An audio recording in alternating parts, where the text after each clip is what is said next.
e quindi sono convinto, sempre più per la tendenza che dal 2016 c'è a depenalizzare, ma come mi diceva prima il professore, la base, lo strumento principale che i comuni che noi abbiamo sono ordinanze e regolamenti e ordinanze, la disciplina quella sanzionatoria la troviamo poi nella legge 689 dell'81. E sappiamo poi che una stessa condotta, proprio per concludere questa brevissima rassegna degli illeciti, può essere sanzionata sia dal punto di vista amministrativo che dal punto di vista penale, come il caso del furto venatorio. Ecco, ritengo importante perché sempre di più stanno entrando nel nostro ordinamento a seguito di alcune sentenze della Corte Costituzionale degli ultimi anni, e credo che questo orientamento sarà ancora più robusto nel prossimo tempo, perché circa 2 mesi fa il Presidente della Repubblica ha nominato giudice costituzionale Francesco Viganò. Francesco Viganò è un giovane penalista di scuola milanese che si è occupato proprio della compatibilità tra l'ordinamento italiano e i cosiddetti Engel Criteria. Gli Engel Criteria derivano da una decisione della Gran Camera negli anni 70 e cercano di uniformare, dare un'omogeneità alle sanzioni di tipo punitivo.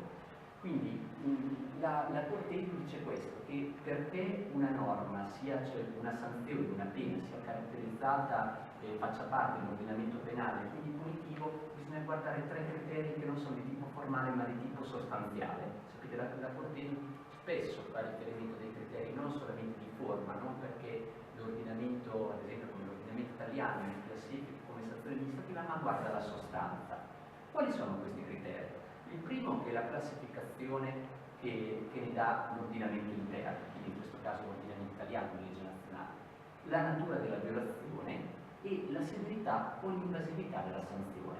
Sulla base di questi criteri la Corte europea ha considerato ad esempio la sanzione tipica prevista dalla legge dell'85 della sanzione della confisca per i beni utilizzati abusivamente. In questo caso, se non sbaglio, era un caso molto famoso. Vi ricordate quella grande struttura alberghiera nella costiera amalfitana, un grande ecomostro? Proprio per l'invasività, per la potenza della sanzione, questa sanzione è stata considerata non di tipo amministrativo ma di tipo penale.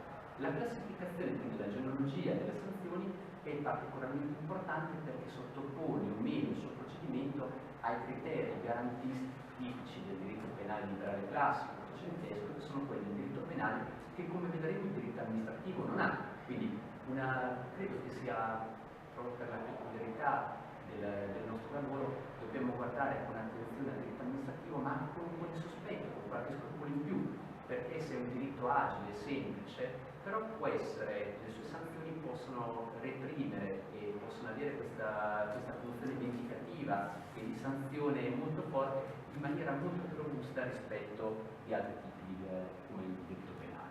Ecco, vediamo che dal 2016 vi è stata un'altra grande riforma che ha portato alla decriminalizzazione, cioè li ha trasformati in una sorta di illeciti civili, moltissime fattispecie prima che erano fattispecie di tipo contravvenzionale, perché vi è, come dicevamo, un continuo orientamento del legislatore, seguendo il principio di ultima ratio, a utilizzare sempre di più la sanzione amministrativa al posto di quella penale.